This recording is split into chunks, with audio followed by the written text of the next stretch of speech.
Good afternoon, America. You are now tuned in to Fair Housing. It's the law, and today is more about slumlords. I'm Michael Smith, and I'm with. I'm MJ Borelli, and we're both with the Fair Housing Council of Central California. And we're an organization that primarily deals with housing rights and investigation of housing discrimination claims. But we've been on the subject for the last episode or so about poor living conditions and slumlords. What's a slumlord? A slumlord is someone who cuts corners. They don't clean corners, they cut corners. And, basically, they make money by just collecting rent and not doing any repairs. Well, unfortunately for them, in California, by not making those repairs and by cutting those corners, they can be sued. There are laws that protect tenants against landlords who cut corners, who refuse to make repairs. For example, I was just talking to a tenant a week or so ago who lives in a community in Fresno County in the Central Valley. And he moved into this house, and he made the mistake that probably 90% of home seekers, applicants, renters make, and that's not really taking the opportunity to view the place you're going to rent ahead of time. So more with this story. So this man and his family, his small family, he's got a wife, he's got a disabled minor child in the household, and he discovered that none of the appliances in the kitchen really worked insofar as what they were supposed to do. For example, the refrigerator, didn't cool anything. Freezer didn't work. The stove-oven combination, if you turned it on, of course, it didn't work to cook food, but if you turned it on, it turned on the lights in another part of the house, which I still can't figure out how that's possible, but apparently it is. And he called us about the Fair Housing Council, that is, about this and some other problems. And basically, he has a landlord that is in breach of this really primary rule that landlords need to follow in California. In California, if an owner is going to lease or rent a property, then there is an implied warranty of habitability under California state law, which means this needs to be livable for human beings, and that means the electrical has to work, and there shouldn't be any leaks, and there shouldn't be any plumbing difficulties, and the place should not have a problem with vermin such as mice or roaches or any of those other kind of critters that belong somewhere else and not inside the place where you live. What are some common things that we hear from folks in regard to their sort of slumlord, and I'm going to call them what they are, slumlord landlords? Well, some things that I'm hearing, we will call this up close and personal with fair housing, where we just giving you, some of our thoughts. Some things that I'm hearing is exactly what you said, that a month after moving into an apartment or house, that things start breaking. Yes. After a month, things are not working anymore. Knobs are coming off and things like that. And I've been hearing that a lot. I also hear about, I would like to say, whose responsibility is it to change the batteries in the smoke alarm? Well, we have local ordinances where we operate, which is in Fresno County in Central California. And probably all throughout California there are going to be rules about this. If you're in a multi-unit complex, an apartment complex, or even a triplex or a duplex, it's probably going to be the landlord's responsibility. But common sense tells us that if your batteries aren't working, and in the case of a smoke alarm, you'll generally start hearing that chirping sound coming from the ceiling or wherever that smoke alarm might be. We're all used to that sound. Well, that means you need to change the batteries. And some apartment complexes, management will come around and change those batteries, before, hopefully before they need to be changed. But if you have a chirping sound and your landlord's not responding, go buy the 9-volt battery. I think they're generally 9-volt batteries. Usually 9-volt batteries. And put it in there. Save yourself. Well, save your life for family. For a couple of dollars, you're going to save your life and your whole family, probably. I know that I get calls from folks where they believe that the landlord should be also replacing their light bulbs. Well, that's just not true. There could be some extenuating circumstances in public housing or senior housing where it might be difficult for the occupant to change light bulbs, say in a ceiling fixture, because the possibility of injuring yourself up on a ladder, etc. And if that's the case, if you have a disability, for example, or you're in a senior community, you probably should request that somebody come and change those light bulbs, but you're going to have to provide and buy the light bulbs. It's not the landlord's responsibility to change light bulbs. And you can't sue a landlord for not changing your light bulbs. And I would venture to say you can't sue a landlord for not changing the 9-volt battery in your smoke alarm. Now, even the worst landlords, my experience has been, they seem to get the smoke alarm, and in some places you need to have also the carbon monoxide alarm. I know there have been rules throughout California that even homeowners, or there's nobody to go around and inspect this, are supposed to keep these carbon monoxide, what are they called, monitors or carbon alarms? Monoxide alarm. Supposed to do the same thing, I think. Okay. So, your common sense tells you light bulbs and batteries, change them yourself if you can. If you can't, most smoke alarms are placed up on the ceiling of the unit anyway, so that's probably one of the reasons that even the worst landlords will sometimes have a guy that comes around and changes those. If you're able to do it yourself. If you're not able to do it, the landlord certainly has to make sure that those are operable, locally and statewide. So what about as far as carpets? How long do you have to stay in a residence before your carpet can be replaced? Well, there's really nothing in the California Civil Code that specifically speaks to how often the carpet might be changed.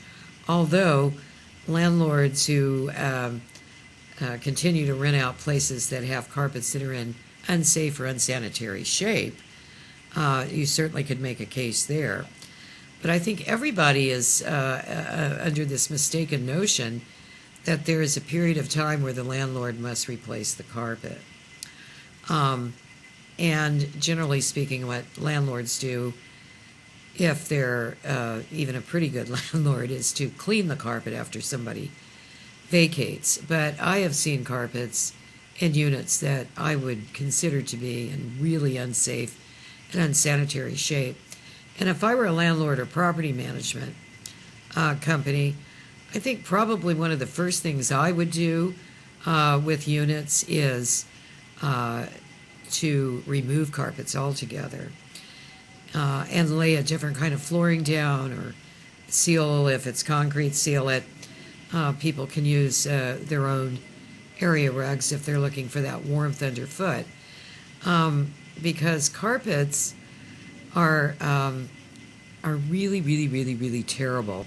If you have pets, if you're in a wheelchair, they will snag and catch on these higher pile carpets that are aging, like shag carpets, and they can cause damage to the carpets. And there are a lot of landlords and property groups that are seeing the light and replacing those, because otherwise you can't make a claim based on the carpet alone.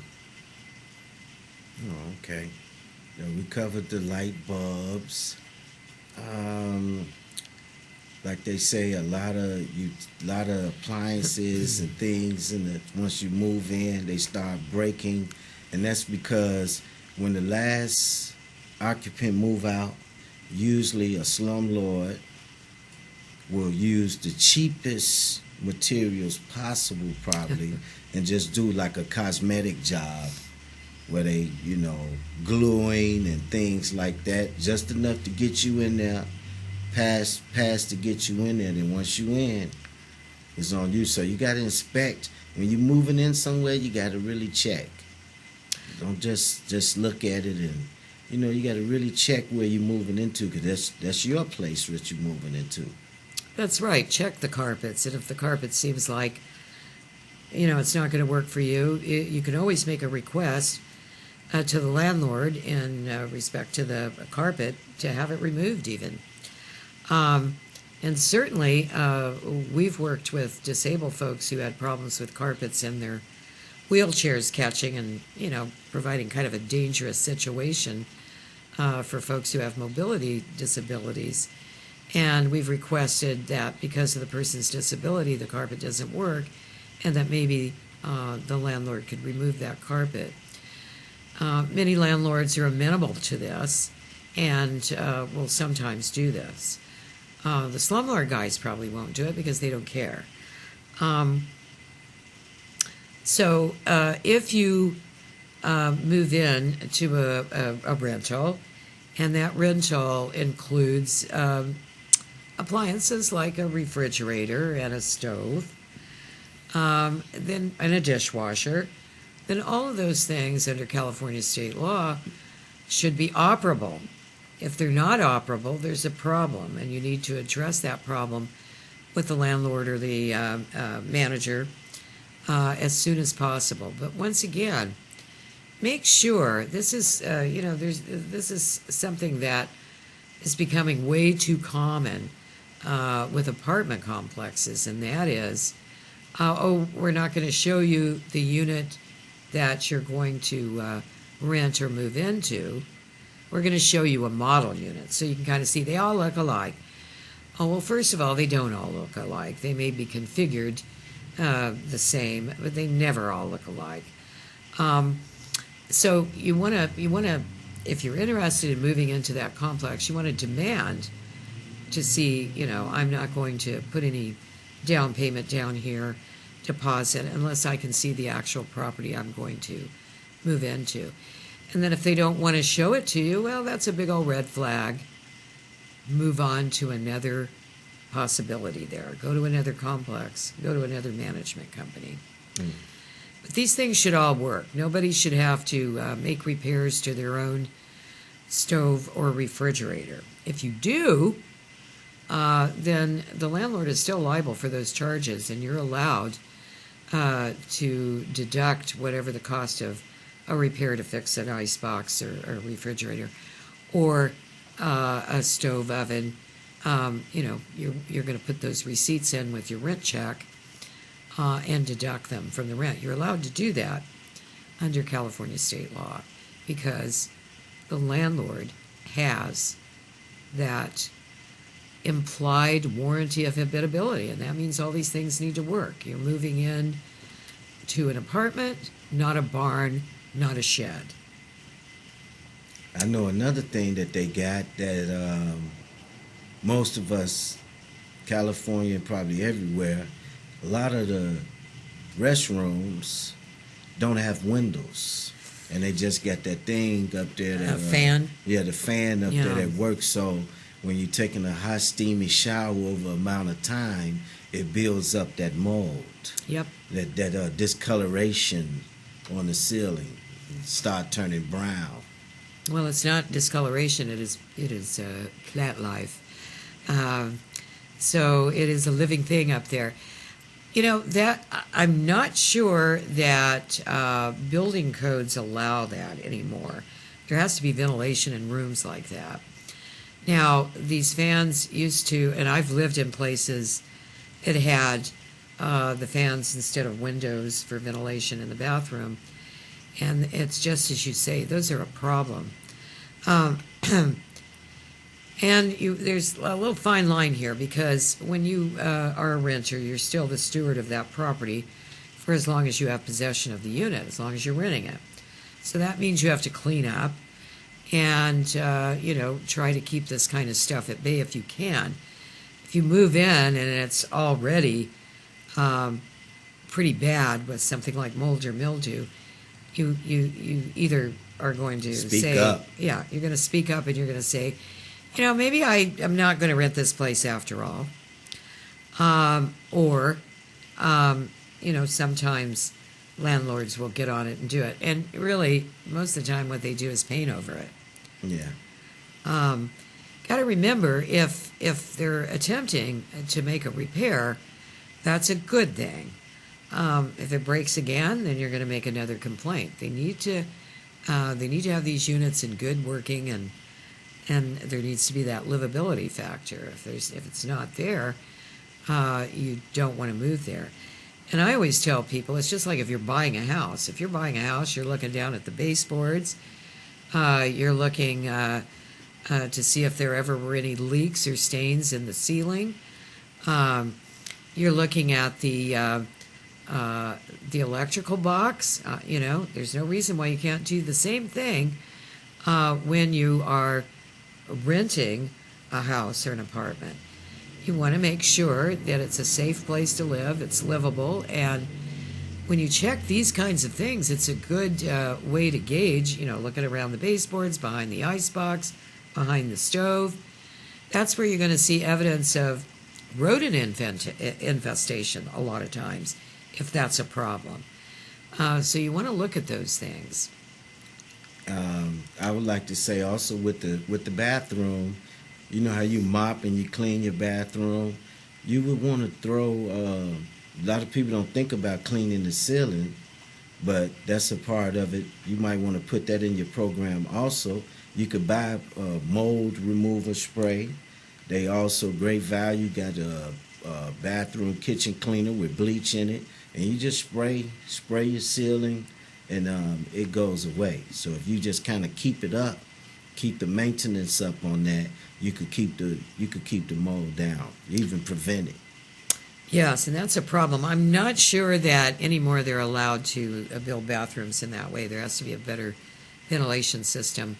But back in the 1970s, at least in our neck of the woods, I saw lots and lots of apartments that were developed in that way. Brand new apartments, and they had that set up with the only ventilation in the bathroom. And they were always really small bathrooms. Was only a fan, and you want to make sure that fan is operable. That's important too. So if you turn on the switch and it's not coming on, you need to address that right away. Yeah, because I do see a lot of apartments, and they have the little in the bathroom, that slide window. Yes. And, it give you some circulation, some air. But then, if you're living in a slumlord situation, usually the building is probably old. Oh yes.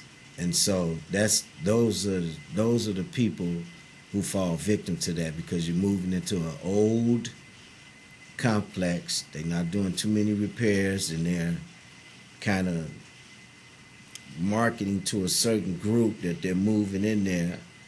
Saying people who don't know how to fight, don't know how to report, report. Yeah, poor people don't know how to fight in the courts, don't know how to use the justice system. So they figure like, this person don't know. You just keep calling me, you keep calling the landlord. They figure like, you don't know how to handle this, or you would have called someone on them. Well, a lot of people, especially if you're on a fixed income, elderly, for example, and you're receiving Social Security, fixed income, or you're disabled, same kind of deal. And I find that that's a group of people that are horrified they're going to lose that roof over their head. You have rights as a tenant. You need to exercise those rights. If you have any question about whether or not this is your responsibility or the landlord's responsibility, you need to reach out. We're a good organization to reach out to. You can always call the Fair Housing Council of Central California, and I think we're going to put up a telephone number at the end of this on the screen, but you can ring us at 559-244-2950, and we will look into whose responsibility is what and try to get you referred to the right folks who might solve a particular problem that we can't do. Now, we don't sue landlords, slumlords rather. We sue landlords, but we don't sue slumlords. That's not what we do. We do housing discrimination complaints. But many of our clients also have these slumlords issues, and we're able to work with attorneys such as Elder and Spencer. We had a previous broadcast with Margaret Spencer. We've also had their of counsel, Dave Elder. And these are folks that's what they do 24/7, is they go after these bad landlords who won't make repairs. Another thing that I am seeing a lot are lease agreements, rental agreements that are initiated by these bad landlords or bad property companies, property management companies, that will include in their lease agreements these little addendums. You're responsible for all repairs. If something breaks, you have to fix it and pay for it. That's absolutely not true. Even if it's in the lease? Even if it's in the lease. You know, for example, if a guy puts something in his lease like, we don't rent to families with children, disabled people, or people of color, just because it's in the lease, you know, that's illegal. And California's law is going to, California federal law is going to trump anything that a landlord might insert into a lease. That's, you know, just not the case, just not in the law. Landlords are responsible for most repairs. Certainly, if you, as a tenant, do damage, putting holes in the wall for whatever reason, and I've seen plenty of units where this has happened. I actually had somebody call me today that was complaining about their windows and how thin the walls were. Why, you can put your hand right through the wall, and I did so. You're going to have to pay for that. And this was a new one for me. They believe they should have single or triple pane windows. And when these aging complexes were first developed, they certainly had nothing but single pane windows. I can attest to that. Many of us who live in older homes also have single pane windows, and there is no requirement that a landlord insulate or do these other kinds of things. And so this person said, and the window was so thin I put my hand through it also, the wall and the window. And I'm thinking, geez, you know, I've lived in a lot of places. I've never stuck my hand through a window or the wall. I don't understand why you would do that, but you are going to be responsible for that repair. And those are classified as damages. But, you know, things like leaky faucets, toilets that don't flush properly or that are leaking or the water's running on them, leaks from under the floor, electrical problems, roaches and vermin in the unit. These are all things that are the landlord's responsibility. And pest control is not something that we've talked very much about, but landlords are responsible for things like pest control in terms of things like anything, roaches, any infestation of insects, and of course rodents and bed bugs. And so landlords are still pulling this business of, oh, you brought the bed bugs with you. And I just don't think there's any way a landlord could ever prove that, ever, ever, ever. And no matter where these things came from, they're responsible for doing something about them. And bed bugs have been kind of a hot button issue for the last 3 or 4 years. They seem to be everywhere. We're all panicked about going to hotels sometimes. You hear these stories, but I mean, you want to check those kinds of things. And if it's an empty apartment, you may not see evidence of it. And a lot of times, some of these creatures, like bed bugs, can stay dormant in a carpet. Another reason I don't care for carpet. They can lay dormant in there for a long time. So can fleas. If a person has had a previous tenant has had a cat or a dog, for example. And landlords need to stop. Oh, you brought it with you and it's your fault. They need to bear down, call pest control, and take care of the issue. There is no way a landlord can prove you brought these things with you. Another kind of mythy thing that I hear is, oh, the neighbors next door brought the roaches. And, these are kind of old things that, I don't know, what would you call them? Old wives' tales that... Usually when somebody move out and they say, oh, that person moved out and now all they roaches came into my apartment. Yeah, well, roaches came into your apartment because undoubtedly something caused them to come. Perhaps inside the walls, leaks are probably the most common reason that roaches invade a building. But be that as it may, that, outside of being a nuisance, shouldn't be your problem in terms of how to get rid of them. That's really up to the landlord or the property company, and they have a responsibility for that. And you can be sued as a landlord when you don't take care of these things. You can walk into a unit and it looks okay.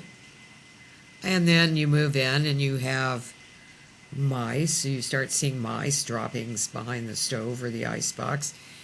Or you start seeing roaches come out when you get up for that midnight snack. I remember living in a place and, you go to bed, and I used to love to wake up and have a glass of milk, late at night.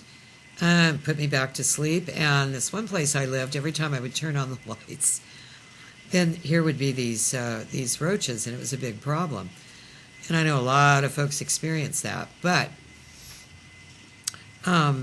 it's really the landlord's responsibility, and you should talk to the landlord about it. There's a great myth out there that, it's these dirty people, or it's these minority people, or it's these refugee people, or it's these migrant people. This is all strong language, trying to blame folks. It's really actually a form of discrimination to infer. And I've talked to government folks like city council guys in the past who would make remarks like that, those people, meaning those people of color, those refugee people, those migrant people. It was always about something like that. It's like, no, that's not it. The landlord, I can show you that the landlord is not keeping up on their required maintenance routines. So, if any of these kinds of things are happening to you or worse, and there's always something worse, just when you think you've seen it all, I've seen unusual... I've seen mushrooms growing in closets where there was leaks and mildew and mold. And keep in mind, mildew and mold, they're living things, they're plants. And there's thousands and thousands of species of these things. And there are a few of these kinds of molds and mildews that are actually toxic. Not every mold and mildew is toxic. It really takes experts to figure that out. And it is indeed actually quite rare when it turns out they are toxic. But If you suspect you have a problem with the slumlord, please call us at the Fair Housing Council of Central California. Once again, area code 559-244-2950. We'll figure out what to do with your complaint there. Thanks so much for tuning in, and we'll see you next time. Bye-bye.